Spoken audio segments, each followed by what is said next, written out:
अस्सलाम वालेकुम दोस्तों। तो आप देख रहे हैं तालीम का जहां। तो मैं पहले की तरह एक और आपके लिए इन्फॉर्मेटिव वीडियो लेके आया हूं।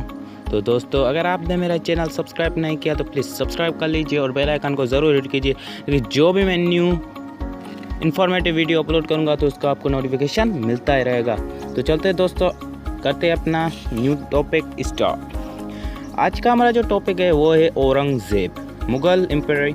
मैंने आपको पहले भी एक दो वीडियो शायद मैंने बनाई हुई हैं मुग़ल एम्पायर पे, ठीक है। तो ये उनकी ही हैं, औरंगज़ेब पे है आज, ठीक है। ये 1618 ईस्वी में पैदा हुए और 1707 में बहुत हो गए। अब ये इसकी दास्तान देखते हैं, इसकी बायोग्राफी में आपको बता देता हूँ, तो गौर से सुनिएगा। ये मुग़ल बादशाह थे। इनका पूरा नाम मुईउद्दीन मोहम्मद औरंगज़ेब वलद शाहजहां है। आपके इंतकाल के बाद मुग़ल शहंशाहत कमज़ोर हो गई और छोटी छोटी रियासतों में बदल गई, और वो वक्त आ गया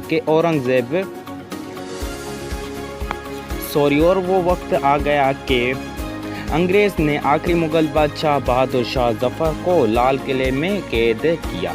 इनके बाद अंग्रेज़ खुद को जनूबी एशिया के हुक्मरान कहलवाने लगे। इस वजह से मुसलमानों की 600 बरस दौरे हुकूमत का ख़ात्मा हो गया। तो दोस्तों, उम्मीद करता हूँ कि आप सबको ये वीडियो पसंद आई होगी, क्योंकि मैं ब्रीफली आपको बता देता हूँ उसकी हिस्ट्री में। उसकी बिल्कुल हिस्ट्री नहीं बताता, उसके डीप में नहीं जाता, मैं उसकी ब्रीफली मैं आपको उसका बता देता हूँ। तो दोस्तों, उम्मीद करता हूँ कि आप सबको ये वीडियो पसंद आई होगी।